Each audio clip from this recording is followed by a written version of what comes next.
Rádio Aliança 106.3 FM, a sua rádio católica, 20 horas 12 minutos, temperatura aqui na nossa rádio, 19 graus, na Avenida Protásio Alves, 3446.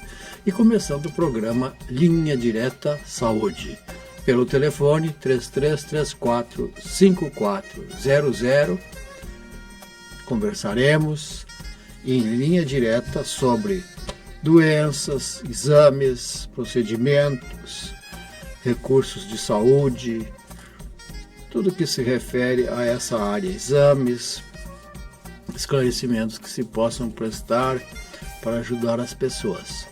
3334-5400 é o telefone da Rádio Aliança. Nós somos uma rádio educativa, uma rádio da Fundação Pastoral Intermirífica, ligada à Arquidiocese de Porto Alegre. Portanto, nós somos uma rádio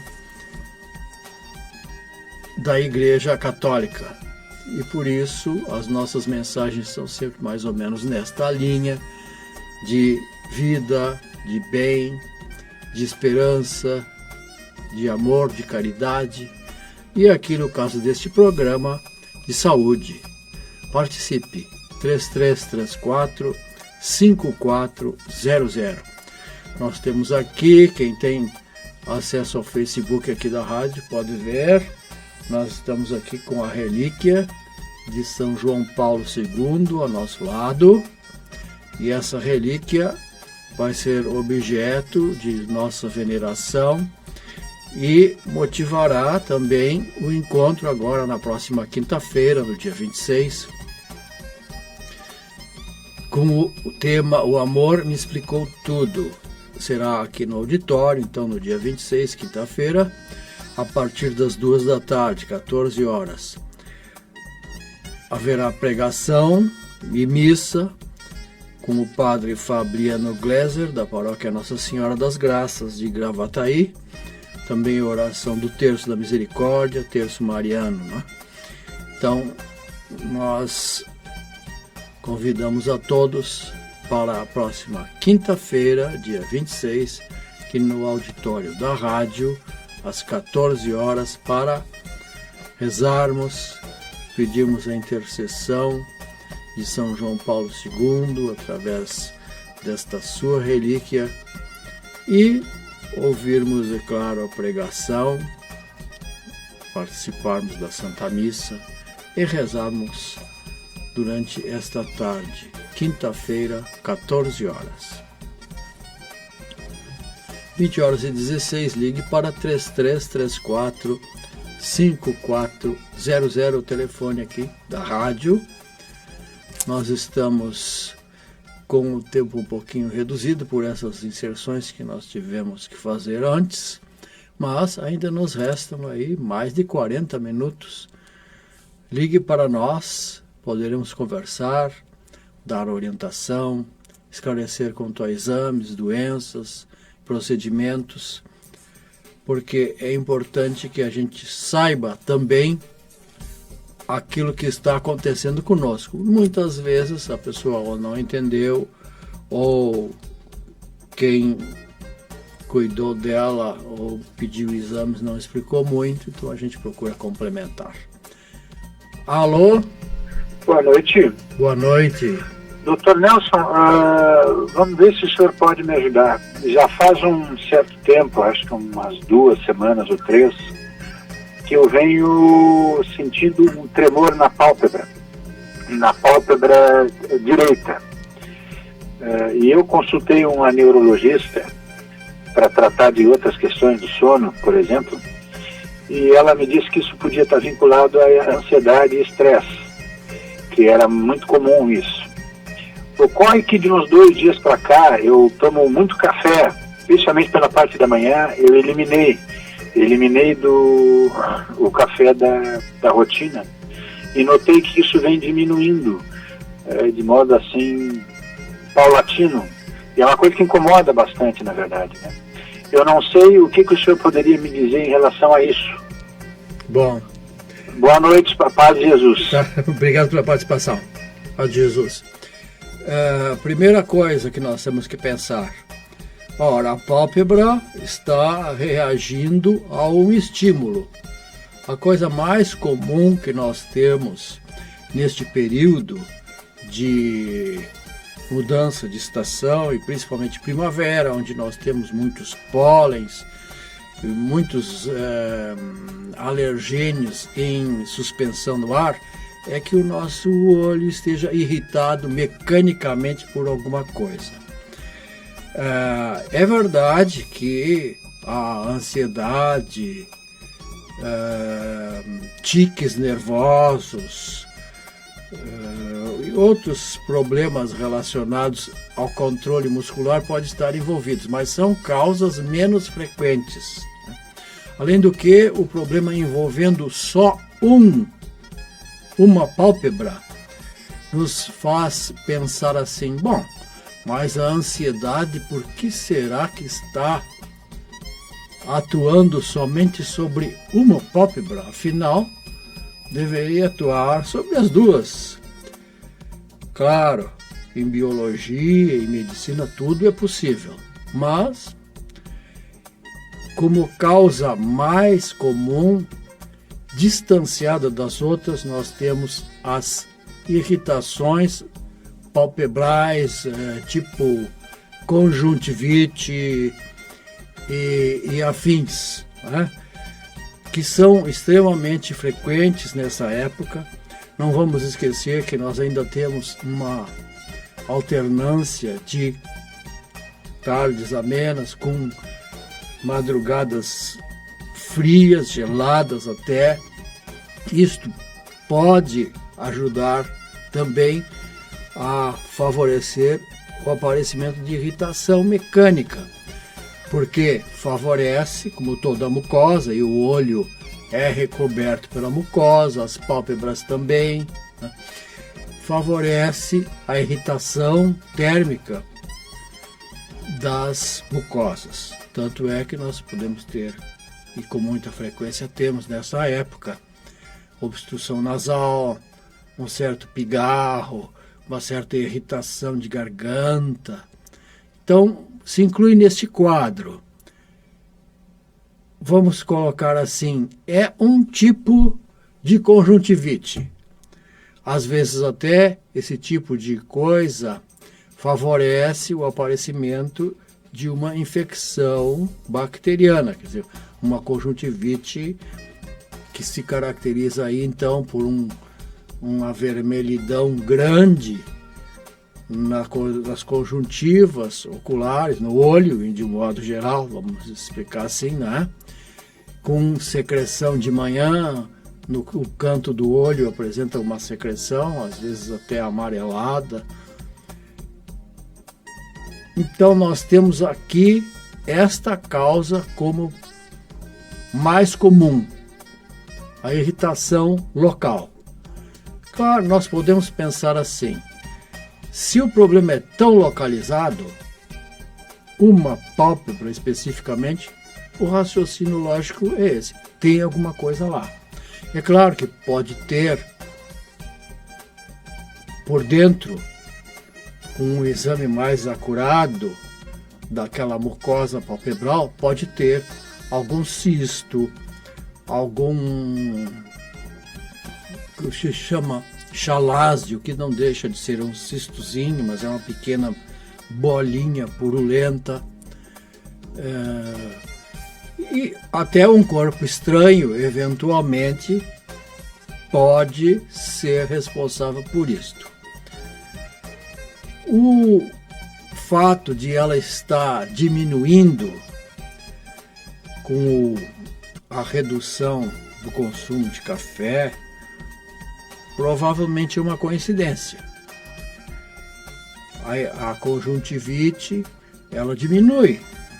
Ela é um processo autolimitado, de modo que aos poucos vai cedendo, né? Qual é a orientação quando nós temos esse tipo de sintoma localizado? Nós vamos ao médico daquele local, né? Então, se nós estamos com uma dor no joelho, nós vamos no médico de joelho. Se a dor não é localizada, então digamos assim, a dor é nas pernas, nas duas, nos joelhos, os dois, ou nas articulações, quase todas, nós vamos ao reumatologista. E se é localizado, nós vamos ao ortopedista, porque o problema parece ser uma doença naquele local. Então, esta é a orientação geral para coisas que nós não temos como explicar que se localize apenas em um hemicorpo, digamos assim. Dor em um ouvido, e nós temos dois. Nós não podemos supor que seja uma causa geral, uma causa sistêmica, como se diz, né? E assim também no problema de olho. Se não é nos dois olhos, nas duas pálpebras, nas duas conjuntivas, temos que procurar uma causa local.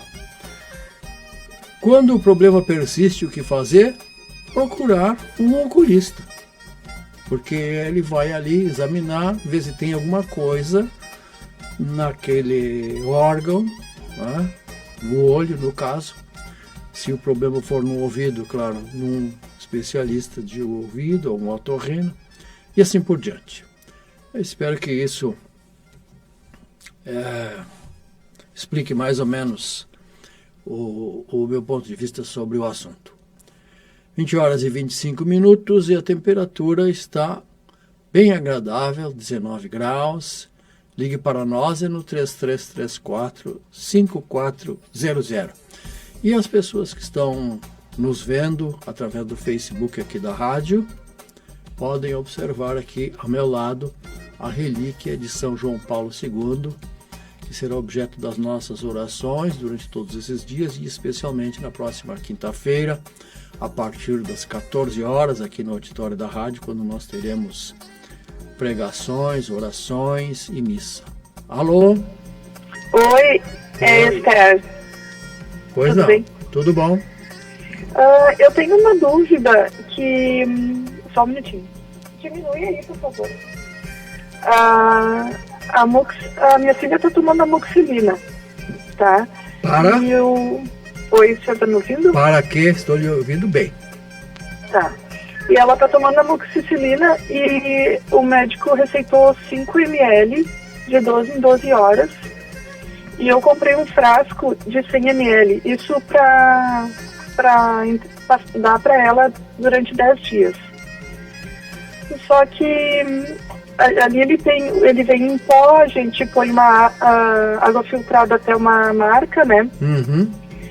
E a gente fez conforme foi solicitado, esperamos o pó ali absorver bem para ver, completamos um pouco com água. Só que hoje dá 8 doses em meia e ainda faltam mais 1,5. E no frasco tem bem pouco, eu acho que dá mais uma dose só. Uhum. E daí eu não sei se eu teria que ir ao médico, porque ele pediu durante 10 dias 5 ml de 12 em 12 horas. Qual é o problema da criança? Ela estava com um resfriado e ele receitou a amoxicilina, mas é por função do catarro, da secreção. Ela tinha a secreção assim, amarelada, esverdeada? É, mais para verde já. Tinha febre? Teve febre também. E agora? Agora não tem mais. Os 2 primeiros dias ela teve febre, depois não teve mais. Então faz, se não me falha os cálculos, mais ou menos 6 dias que ela não tem febre. Isso. Uhum. Pode parar. Não tem problema. No caso, não tem problema. Não. Porque tá acabando o remédio e não vai dar os 10 dias certinho conforme ele pediu. Nós temos que ter uma certa flexibilidade. Qual é a idade da criança? Ela tem 3. 3, Sabe que a coisa que mais assusta os adultos, não é? E nós não vamos esquecer que os médicos e médicas também são adultos, né?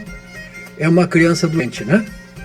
Sim. É uma coisa que nos aterroriza praticamente. E a gente aí tende a exagerar um pouquinho, às vezes, no receituário. E o mais comum, o que é? A criança com febre. E a gente vai lá e não tem jeito, receita um antibiótico, quando provavelmente, não é? Não seria necessário.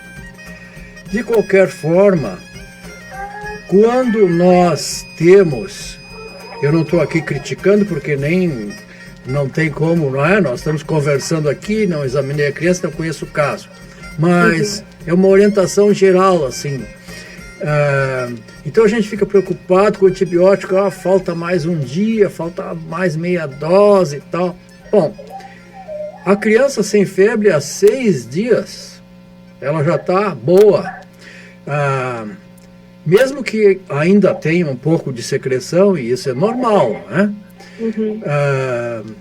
Se o estado geral da criança é bom, se ela está se alimentando, se ela não tem febre, 3 dias sem febre e nós podemos suprimir o uso de antibiótico. Não vamos esquecer que o antibiótico é uma arma muito útil, porém também perigosa pelos seus efeitos indesejáveis, não é? E também porque, quando utilizado indevidamente, principalmente amoxicilina, ampicilina e essas penicilinas aí, para doenças virais, que são muito comuns nessa época. E o vírus não tem nada a ver, não responde bem ao antibiótico, e a bactéria que eventualmente estivesse ali à espreita ficará resistente ao uso do antibiótico e se tornará mais perigosa em infecções futuras. Né? Então, em resumo, pode parar o antibiótico. Certo. Tá ok. Tá bom, era isso então a minha dúvida. Muito obrigado por sua participação, então. A paz de Jesus, boa noite. Alô? Alô? Sim, boa noite. Boa noite. Pode falar. Doutor Nelson? Sim. Doutor Nelson? Pode falar. Eu queria falar com o senhor sobre a minha filha está com catarata e eu queria que o senhor me orientasse alguma coisa. Muito bem. Qual é a idade da sua filha? 57. 57. E ela foi no oculista? Não, ela tem falta de uma vista. E é uma vista já que ela perdeu. Mas assim, ó, ela agora só tem uma. E ela foi no banco de olhos, não atenderam, só daqui 2 meses. E como é que a senhora... Ela assim, ó, ela tem muita... Tá dando uma interferência. A senhora tem rádio aí perto? Tem que apagar? Por favor, apague o rádio. Canta. Pronto. Doutor Nelson? Sim, então... Ela veio assim como é que é, como é que eu vou lhe explicar? Pisca-pisca na vista. Tá com o olho irritado? E não tá enxergando quase nada mais.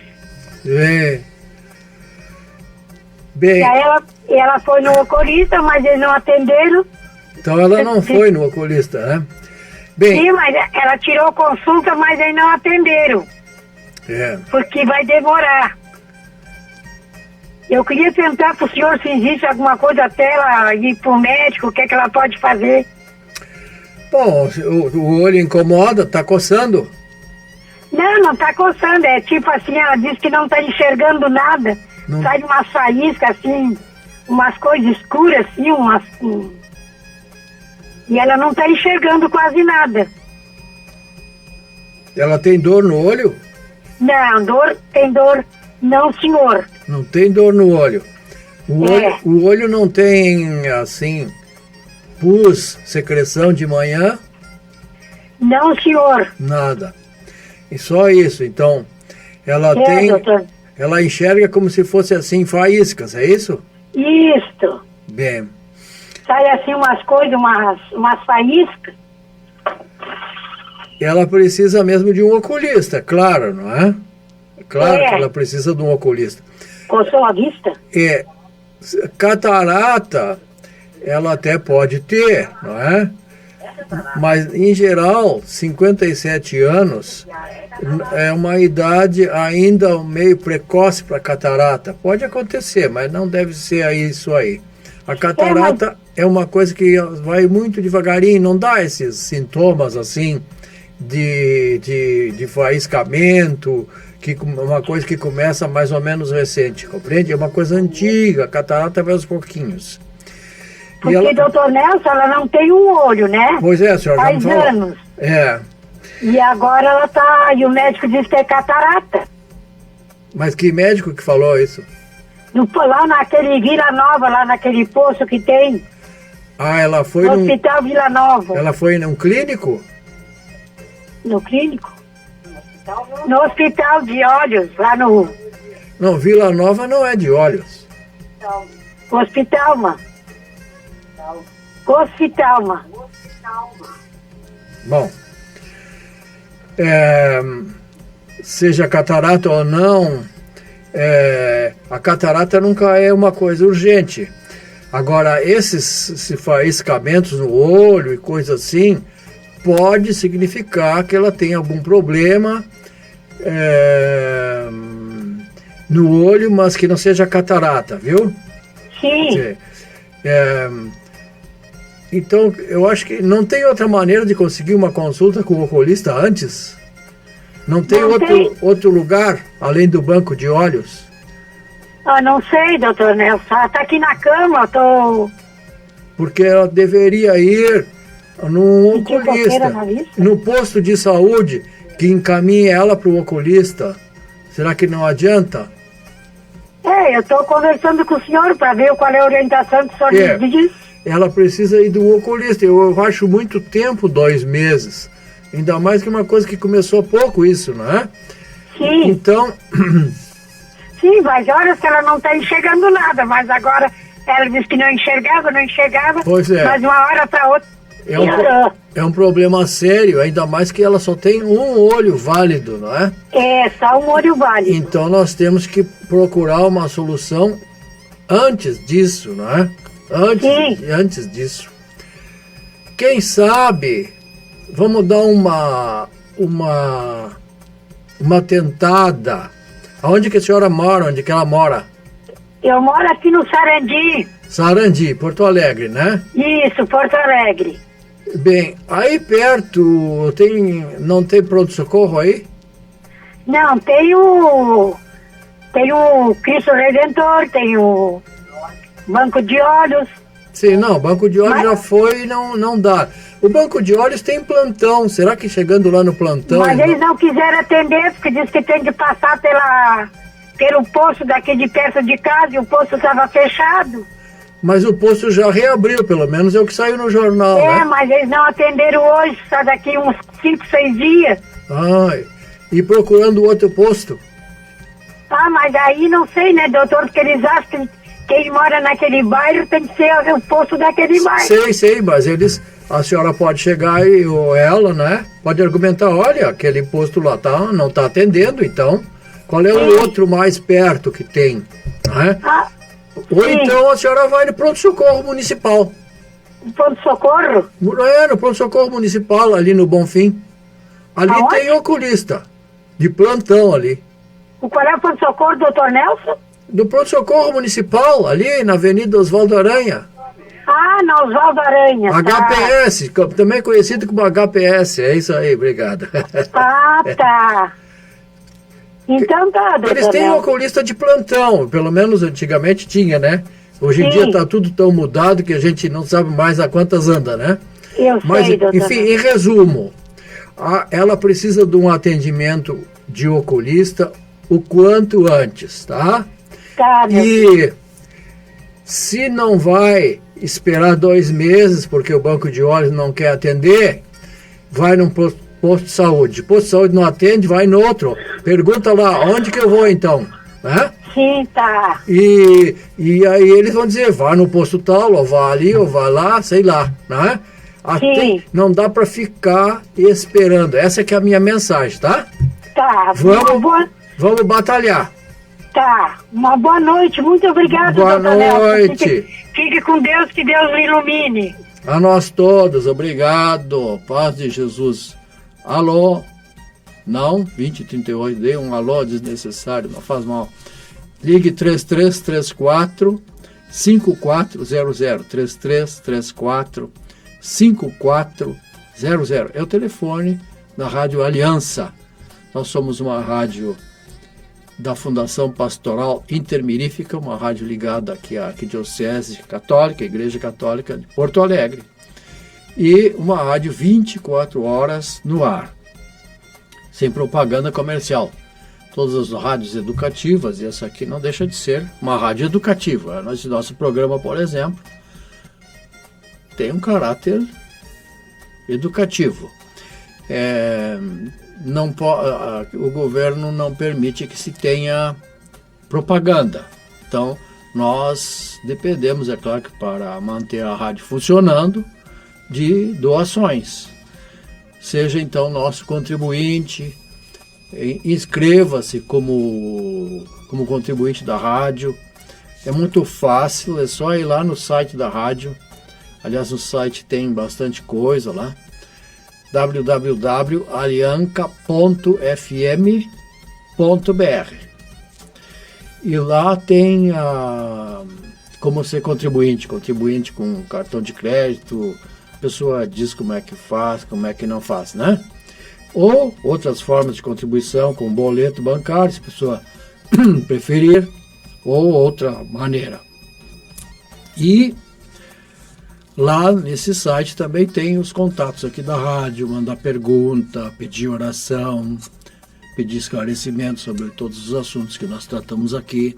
E tem pronunciamentos do Papa, tem fatos curiosos, tem coisas interessantes e tem todos os programas gravados. Então, se a pessoa perdeu um programa lá específico que queria ouvir, participar já não dá mais, mas o programa está gravado, então a pessoa pode ver lá o programa, né? E os programas ao vivo que nós temos aqui, desde amanhã, aqui tem às 8h15, 8h30 mais ou menos, eu tenho um programa de manhã que já é transmitido pelo Facebook, então as pessoas podem ver aqui a rádio, né? Nem todos os programas são transmitidos pelo Facebook, mas alguns são. Esse aqui parece que é. Mas pelo menos a gente espera, né, que esteja sendo. A gente nunca se sabe. Facebook hoje em dia e outras coisas também são um tanto quanto escorregadias, né? 20h41, ligue para nós, temos aí 20 minutos de programa praticamente. Ligue 3334 5400. Semana passada esqueci, mas essa semana não vou esquecer. Faça a sua vacinação. Olha, está morrendo gente de dengue, está morrendo gente de sarampo. Dengue ainda não tem vacina, mas é bom cuidar do mosquito, né? Deixar as águas paradas, tem chovido horrores, então deve ter muita água parada aí, pneu, garrafa, latinha, e plástico cheio d'água, criando aquele mosquito pernicioso.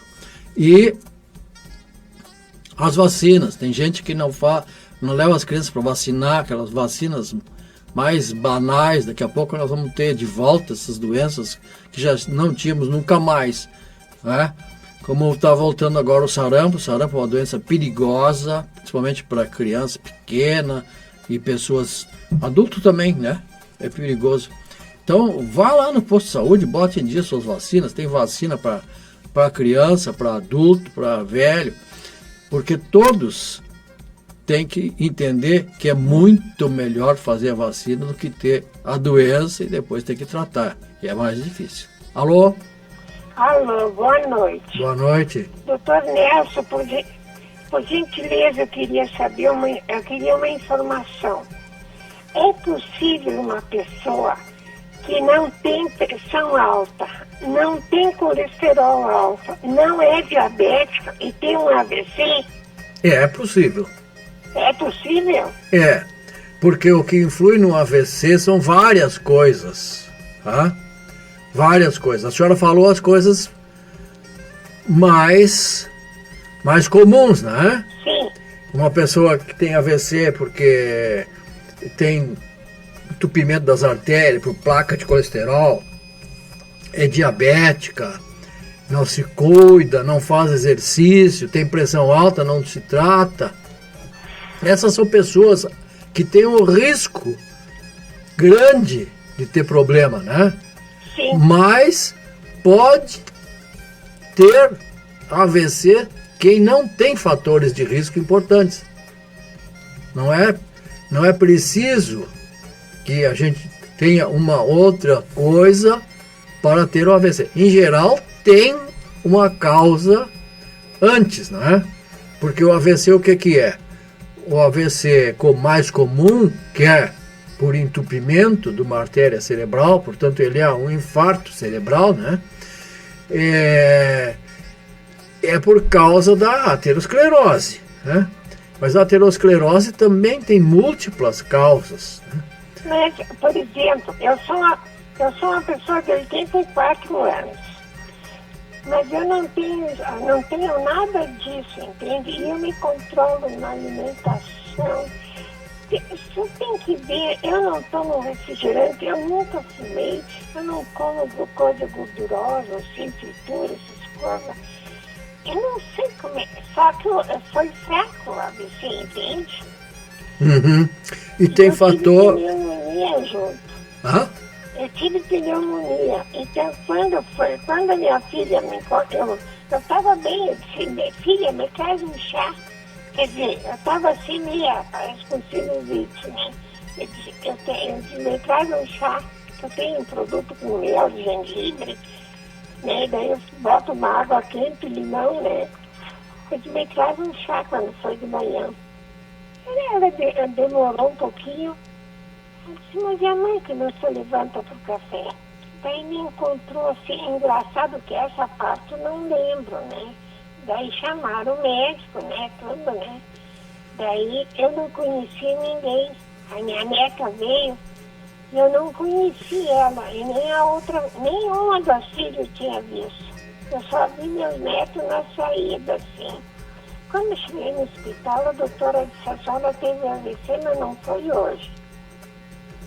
Né? E eu tive pneumonia. Bom. E eu falei tudo corretamente lá na doutora, né? O que é isso, o que é aquilo? Eu respondia tudo mesmo. A minha idade, meu nome, os objetos me mostravam, tudo eu não sabia. Só que eu fiquei com uma certa dificuldade nas mãos, porque eu fui abrir uma lata de conserva e eu não consegui abrir com o abridor. Não deu para mim abrir. Eu tenho dificuldade para abrir, para estender roupa, botar os prendedores, assim. Sim. Eu sou mais a mesma. Agora, quanto à memória, eu estou ótima. Está preservada. Está reservada. Aham. Eu estou tomando, engraçado que eu tinha tomado a S, né? Uns dias antes, eu me senti, e eu continuo sempre com tontura, doutor, e é na parte da manhã. Uhum. Sempre tonta. Eu não sei, ninguém descobre essa causa, faz anos, não é labirintite. Sempre com uma tontura. Sim. Às vezes eu apago assim segundos, eu não enxergo nada, né? Tá, eu tomo AS e tudo, mas não resolve nada. Não resolve. O AS é só preventivo, né? É. A gente tem que tomar uma dosezinha infantil. Tem não. É infantil. Quem tem a receita médica para fazer isso. Não é todo mundo que deve usar AS. Pois é, me diz uma coisa, me saem umas manchas nas pernas, umas manchas roxas. É do AS, eu sei porque quando eu tomei muito Depois o doutor mandou parar e parou as manchas. Só que depois aquelas manchas roxas, elas não saem mais, fica uma coisa estranha nas minhas pernas. O AS favorece o sangramento. Tem outro circulatório melhor, hein? Tem. Mas a senhora teria que ir no médico para ele. Sim, eu vou ir. Para ver se a senhora pode tomar, né? Uhum. Porque não existem substitutos que são antitrombóticos, quer dizer, a senhora tomando um AS rotineiramente, a senhora está fazendo tratamento contra a trombose, porque ele diminui a coagulação do sangue, então não forma trombo de sangue, mas aumenta o risco de ter o sangramento. Por exemplo, se uma pessoa tem uma úlcera, a úlcera pode ter uma hemorragia, compreende? Então tem que ser... No estômago não tenho nada, graças a Deus. Tem que ter cuidado, mas existem produtos mais modernos, né, que não dão o efeito tão indesejável como o ácido acetil salicílico, que é o AS, né? Agora as manchas, a senhora tem que ver se elas persistem ou não, pode ter outros fatores aí também para a coagulação do sangue, né? Eu acho que é genético, doutor. Pode ser. E o AVC, aliás, também pode ser genético. Ah? Alô? A minha avó Sim. teve trombose, né? Ela faleceu com 94 anos, mas foi de trombose. A minha mãe ela sofreu um acidente, fraturou o fêmur, e ela já estava bem, de repente, uma embolia pulmonar. A minha tia foi o mesmo caso, as três, né? A senhora vê Eu só. acho que isso é genético, né? Pode ter esse fator genético, hereditário mesmo nos AVCs. E além do que, a senhora teve uma pneumonia, né? O senhor sabe, doutor, eu vi o senhor um dia falar, né, que uma senhora que fosse tomar uma vacina contra a pneumonia. Daí eu fui no posto, liguei pro posto, disse, não, pode vir que tem vacina. Cheguei lá, não, só com a ordem do médico, encaminham lá pro Partenão. Não tem nos postos. Não tem? Não, eles encaminham com uma ordem médica, eles encaminham lá pro Partenão. Não me lembro o nome do lugar lá agora. Do Sanatório Partenon? Isso. Pois é, que estranho, né? Porque eles fazem... Olha aqui, só amigas minhas. Eu conheço 4 que tiveram pneumonia, não é mais fácil vacinar do que internada. Eu achei que tinha no posto, Teve gente que ficou uma semana. É muito mais em conta tomar uma vacina do que ficar hospitalizado. Muito. Além do que, não corre o risco de ter um AVC, porque a pneumonia favorece, né? Favorece. A pessoa fica parada, a pessoa que não se mexe... Eu procuro. Eu faço todo o meu serviço de casa que eu posso fazer, eu faço tudo. Eu faço pão, eu cozinho, eu lavo roupa, né? Faço tudo, não fico assim. Agora tem dias que eu não tô legal, né? Eu tenho problema no joelho também, mas eu procuro o máximo me movimentar. Tem que se movimentar. Isso. Principalmente as pernas. Porque é ali que dá o problema, né? Isso. E cuidado, a senhora precisa estar sempre sob supervisão médica, não é? Porque a senhora já teve um AVC, embora fosse pequenininho, pelo jeito... já é o terceiro que eu tive. Terceiro? O terceiro, mas as outras vezes eu nunca vi. Só apareceu na tomografia. Na tomografia, que curioso, né? Na tomografia agora, esse é o terceiro, né? São coisas bem leves, então. Bem leve. Portanto, que a senhora não tem muita limitação, não é? Sim, é que o controle, né, da alimentação. Isso é importante. É importante. E sempre se mexer, caminhar, não ficar na cama muito tempo, que isso favorece a formação de trombos e da AVC, não é? Uhum. Então tá, filha. Eu só estava numa dúvida, né? Muito obrigada, doutor. Não tem de quê. Paz de Jesus. A paz de Jesus, a senhora também, e obrigado pela participação. Rádio Aliança, 106.3 FM, a sua rádio católica. Alô? Alô, doutor Nelson, boa noite, meu nome é Evandro, falo aqui de Tapes, Rio Grande do Sul. Muito bem. Assim, doutor, eu fiz um exame em dezembro e deu as minhas plaquetas do sangue 102, tá? Levei para minha médica disse que estava normal. Eu disse, não, doutora, não está normal, porque o normal, no mínimo, é 150, acima de 150. Aí ela pediu novo exame, subiu para 112 a plaqueta, né, novo exame, e ela não me encaminhou para nenhum especialista em sangue. O que o senhor acha? Deveria ter sido encaminhado? Ou tem que se preocupar com a plaqueta 112? Não. Bem, vamos começar pelo fim. Tem que se preocupar? Não. Uhum. Não. A plaqueta, o que ela é? É para coagular, né? Sim. Coagulação do sangue. Com esse nível de plaquetas, não tem chance nenhuma de hemorragia. Aham. Quando a plaqueta cai lá para baixo, tá? Mas bota abaixo nisso, aí pode sangrar, tá? Sim. Agora, pode ser uma pista. Pode ser uma pista. Então, porque nós temos que pensar assim, a plaqueta está baixa. Então, vamos pensar.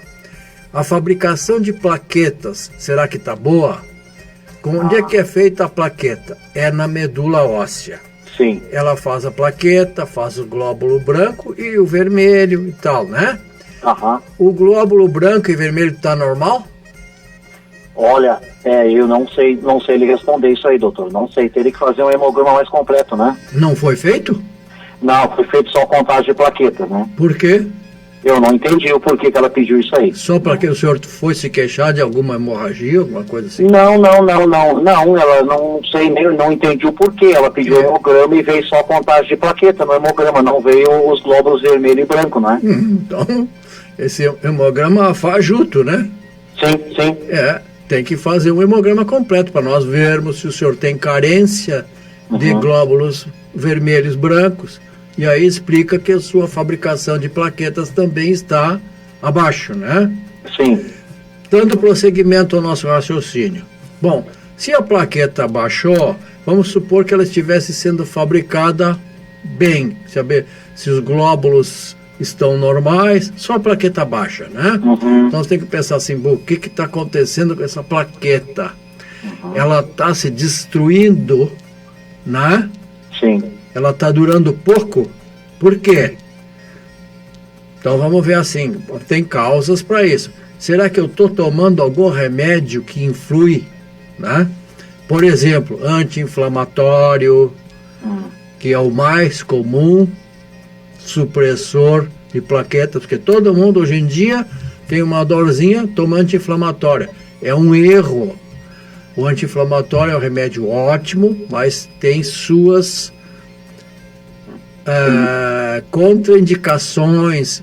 Para pessoas idosas não tem que usar anti-inflamatório. Se a pessoa tem uma dor, que tome ácido acetil salicílico, se pode, que tome acetaminofém, que são mais inocentes, que tome até dipirona, né? Deixa o anti-inflamatório para lá, só para casos muito especiais, ou então que o médico receite, né? Vamos respeitar a prescrição médica. Não, mas eu não tomo anti-inflamatório, doutor. Nem outro remédio que possa... Não. Aí depois sim eu comecei a fazer um tratamento, porque a minha pressão subiu, eu comecei a tomar hidroclorotiazida, depois do exame. Hidroclorotiazida, tem a hidroclorotiazida, tem seus probleminhas também, mas enfim, mas é que foi depois do exame, né? Então não conta. E a outra coisa que nós temos que pensar assim, será que essas plaquetas estão sendo destruídas? Então existem situações, por exemplo, pessoas que têm baço grande. Sim. Né? Baço grande. A passarinha, como diz o gaúcho aí de Tapes, né? Isso. A passarinha grande, que é muito comum nas pessoas que bebem muito, né? ele tem uma distribuição anormal de plaquetas. As plaquetas ficam presas naquele baço enorme e ele destrói algumas delas. Então, seria uma causa, se tem baço grande, né? Sim. Outra causa seriam doenças que atacam as plaquetas. Tem doenças que são muito chatas hoje em dia, que são anticorpos antiplaqueta. Uhum. Então a plaqueta não é reconhecida pelo corpo como parte dele, e vai lá e acha que é um agente invasivo e destrói a plaqueta. Então são coisas que podem acontecer. Bom, mas no frigir dos ovos, primeira coisa, não se preocupe com o número da plaqueta nesse padrão. Tem pessoas também, deixa eu ressalvar isso, que são fora do padrão. Né? Porque nós temos os normais dos exames, né? Pegado pela média. Mas tem pessoas que fogem um pouquinho da média, né? São mais para lá, mais para cima, mais para baixo, né? Pode ser que seja o seu caso. Agora, é necessário que o senhor faça uma avaliação melhor do seu sangue. Sim. Vendo um hemograma completo, para a gente ver direitinho, né? Como é que estão os outros elementos do sangue, né? E se ficar só na plaqueta, então aí são essas outras possibilidades que eu digo. Se a fabricação está boa, então a pessoa está tomando alguma coisa que destrói, ou o baço está destruindo, ou a pessoa tem uma doença chamada autoimune que ataca as plaquetas. Se for preocupante, isso é uma ressalva que a gente sempre tem que fazer para as pessoas, né? Sim. Porque tem pessoas que são atucanadas, né? E aí, olha, que vá num hematologista, né? Sim. Para ele desmiuçar o problema, ou então, pelo menos, para ele explicar especializadamente por que a plaqueta não é dentro daqueles 140, 150 mil que é a desejada, né, doutor? Preconizado, né? E aí, eu não bebo, não fumo, não tenho vício nenhum, né, doutor? Eu levo uma vida saudável, faço exercícios físicos. Ótimo, né? Muito bem. Eu, inclusive, eu era doador de sangue até pouco tempo. Agora eu não posso mais doar sangue porque a pressão deu uma elevada aí, não tem como doar sangue, né? Cuidado com a pressão, né? Não, estou cuidando, doutor, fazendo exercício. Eu sou deficiente visual, né, doutor? Mas eu faço todo dia 1h05 de bicicleta ergométrica, né? Então, ótimo, tem que ser persistente também nisso. Persistente, exatamente. Eu coloco um radinho ali, e vou ouvindo e vou fazendo minha bicicleta ergométrica. Que é o problema do exercício físico, é que às vezes o sujeito começa a 1000, como se diz, né? Isso. E depois vai se interessando, é chato e tal. Não, mas doutor, eu pesava 97 quilos, agora estou com 70 quilos fazendo só bicicleta ergométrica, faz 4 anos que eu faço exercício físico, Muito bem, ótimo. Tenho 51 anos, doutor, e estou numa vida saudável nesse sentido ainda. Muito bom. Muito obrigado, doutor Nelson, que Deus abençoe, tá bom? A nós todos, obrigado pela participação e a paz de Jesus. A paz de Jesus. Vamos encerrando por aqui. Agora temos aí mais 1 minuto, não dá mais para mais nada. Quem quisesse eventualmente ligar, por favor, se puder esperar até a próxima terça-feira. Se não, pode mandar e-mail aqui para a rádio, vá lá no site, mande a pergunta para o programa, tem lá o link adequado, como se diz, não é? E agora nós vamos ter uma aqui outra inserçãozinha e logo em seguida a oração do terço. Participe conosco dessas orações pelos sacerdotes, santificação das famílias e pelo Brasil que tanto precisa. Até a próxima terça-feira e a paz de Jesus.